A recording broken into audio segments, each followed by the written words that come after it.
So, Reward Audacity had made that video response for me, which I appreciate. It's a good weekend video, especially being a gun topic. I like those. Um, when you had mentioned like replacements for 22 LR, I think you pretty much nailed it. Everything that you mentioned did, kind of the same things and probably superior. Maybe maybe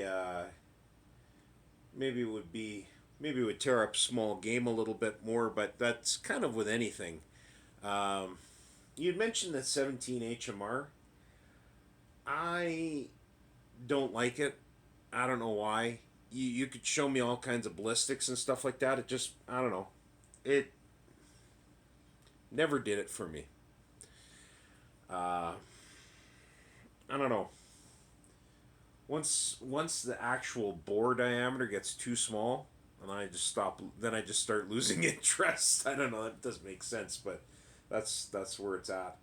Um, the You mentioned that 5.7, and I don't have really any experience with it other than stuff I've read, seen.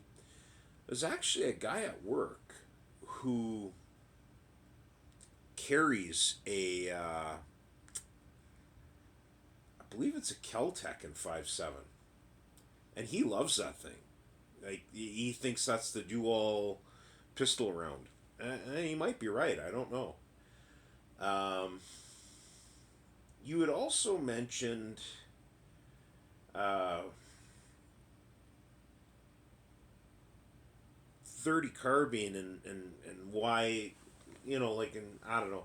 You just mentioned it, right? And I I had I had a one of those little rifles in 30 carbine, and mine was actually an original one, and I had to get it rebarreled. And the crazy part is that, like, you just crank the barrel on there. Like, it was. I took it to a gunsmith because I thought I needed to, but I really wouldn't have needed to. And that 30 carbine, I had. It had kind of an interesting history with me because I've got a great uncle who, well, had. He's dead now, but he had. Hmm, I couldn't tell you how many wives and girlfriends this guy had. He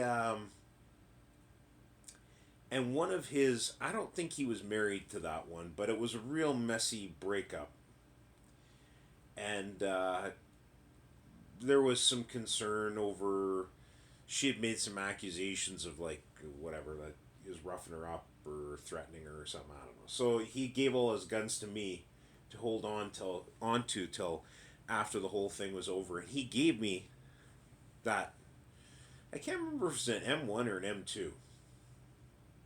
Anyhow, he gave it to me, and then I had it at I had it at another family member's house, and another family member simply just took it, which really wasn't. It kind of didn't hurt my feelings that much. I thought that would be a great little deer rifle, but it just wasn't. It didn't have quite enough punch. Like, it's the right caliber, but it needed a little more powder charge, something like that.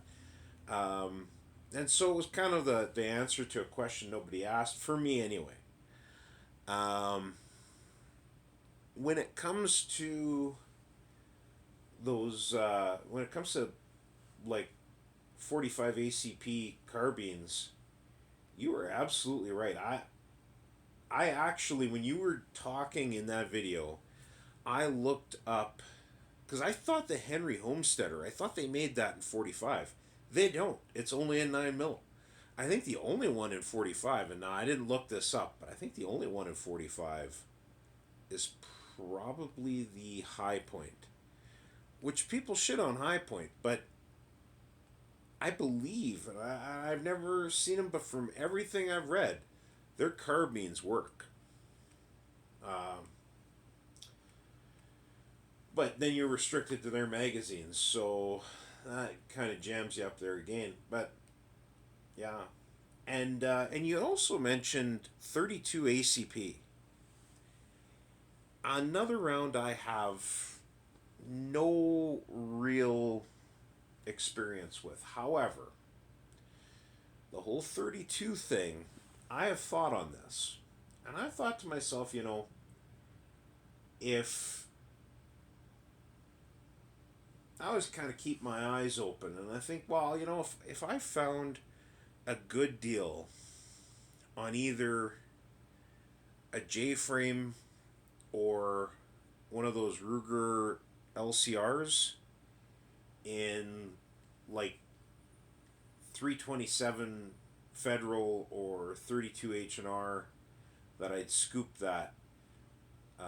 I would also look at one in 38, but I I feel like the 32 would be better just because you get an extra round in the cylinder. And it'd be a nice little heater you could carry in your pocket. Um, but I believe 32 ACP is semi rimmed. And I believe that if you have a 32 revolver, you could shoot 32 ACP in there. I'm not sure. Maybe you'd know. But yeah, anyhow, good video. Appreciate it. Everyone, take care.